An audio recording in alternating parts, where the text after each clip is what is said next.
जैसा कि आप जानते हैं, पृथ्वी की गति दो प्रकार की है, घूर्णन एवं परिक्रमण। पृथ्वी का अपने अक्ष पर घूमना घूर्णन कहलाता है। सूर्य के चारों ओर एक स्थिर कक्ष में पृथ्वी की गति को परिक्रमण कहते हैं। पृथ्वी का अक्ष एक काल्पनिक रेखा है जो इसके कक्षीय सतह से 66.1/2 डिग्री का कोण बनाती है। वह समतल जो कक्ष के द्वारा बनाया जाता है उसे कक्षीय समतल कहते हैं। पृथ्वी सूर्य से प्रकाश प्राप्त करती है। पृथ्वी का आकार गोले के समान है, इसलिए एक समय में सिर्फ इसके आधे भाग पर ही सूर्य की रोशनी प्राप्त होती है। चित्र 3.2। सूर्य की ओर वाले भाग में दिन होता है, जबकि दूसरा भाग जो सूर्य से दूर होता है वहां रात होती है। ग्लोब पर वह वृत्त जो दिन तथा रात को विभाजित करता है उसे प्रदीप्ति वृत्त कहते हैं। ये वृत्त अक्ष के साथ नहीं मिलता है, जैसा कि आप चित्र 3.2 में देख सकते हैं। पृथ्वी अपने अक्ष पर एक चक्कर पूरा करने में लगभग 24 घंटे का समय लेती है। घूर्णन के समय काल को पृथ्वी दिन कहा जाता है। ये पृथ्वी की दैनिक गति है। अगर पृथ्वी घूर्णन नहीं करे तो क्या होगा? सूर्य की तरफ वाले पृथ्वी के भाग में हमेशा दिन होगा, जिसके कारण उस भाग में गर्मी लगातार पड़ेगी। दूसरे भाग में हमेशा अंधेरा रहेगा एवं पूरे समय ठंड पड़ेगी। इस तरह की अवस्था में जीवन संभव नहीं हो पाएगा। पृथ्वी की दूसरी गति जो सूर्य के चारों ओर कक्ष में होती है उसे परिक्रमण कहा जाता है। पृथ्वी एक वर्ष या 3654 दिन में सूर्य का एक चक्कर लगाती है।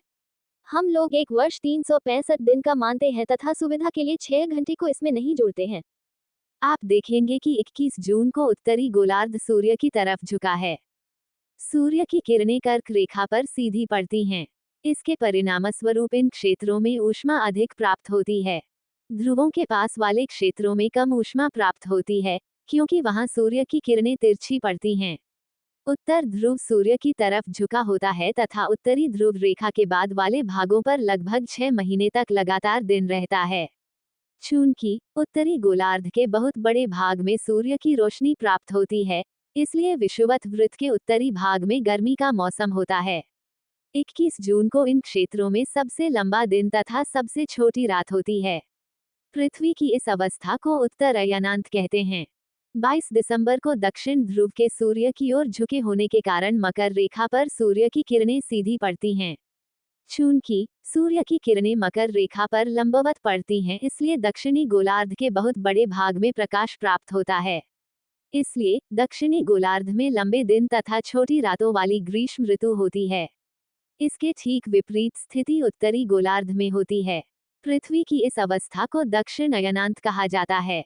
क्या आप जानते हैं कि ऑस्ट्रेलिया में ग्रीष्म ऋतु में क्रिसमस का पर्व मनाया जाता है?